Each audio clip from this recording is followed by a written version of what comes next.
পটল চিংড়ি হয়ে গেছে। আমি পটল চিংড়ি বানাবো, তার জন্য আমি চিংড়ি মাছ ধুয়ে নিয়েছি। এই বাটির মধ্যে চিংড়ি মাছ, পটল, আলু সিদ্ধ করে নিয়েছি। তারপরে দেবো রসুন বাটা, পেঁয়াজ বাটা, টমেটো কুচি, আদা বাটা, জিরে বাটা, লঙ্কার গুঁড়ো, হলুদের গুঁড়ো আর নুন।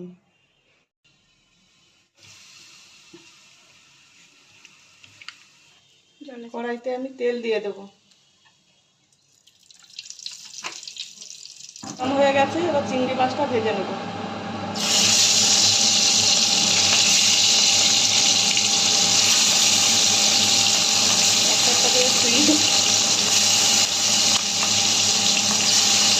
চিংড়ি মাছগুলো ভাজা হয়ে গেছে, এবার তুলে নেব।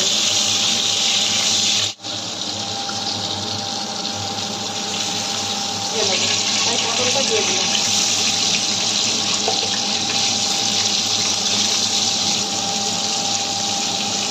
হালকা নুন দেবো।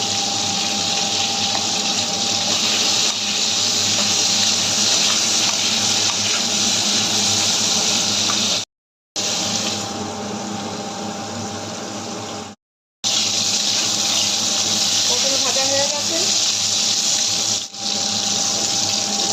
পটলটা তুলে নেব।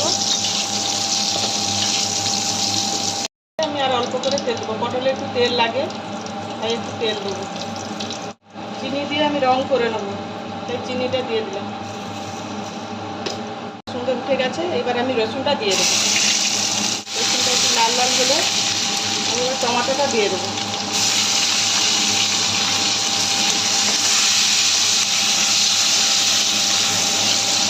পেঁয়াজটা দিয়ে দেবো। এবার আমি লঙ্কার গুঁড়ো দিয়ে দেবো, পরিমাণ মতো দেবো, যে যেরকম ঝাল খাই দেবো। আমাদের একটু ঝাল বেশি খাই, তার জন্য আমি একটু লঙ্কা বেশি করেই দেবো।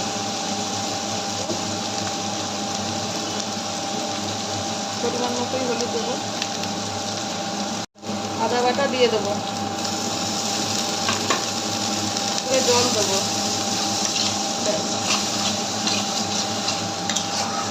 এবার আমি আলু পটলটা দিয়ে দেবো।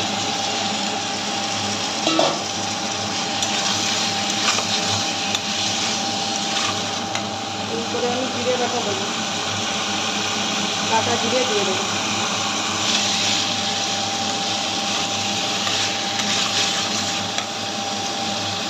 চিংড়ি মাছটা আমি কষাই দিয়ে দেবো।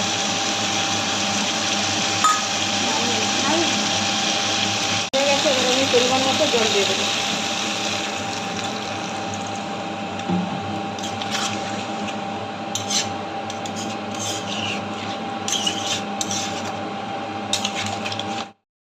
আমি ঢাকনাটা দিয়ে দেবো।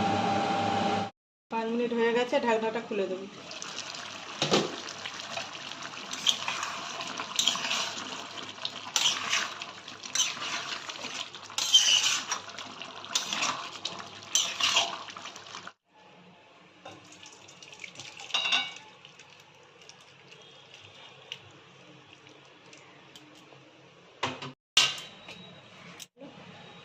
ভাজা গরম মশলা উপরে দিয়ে দেবো।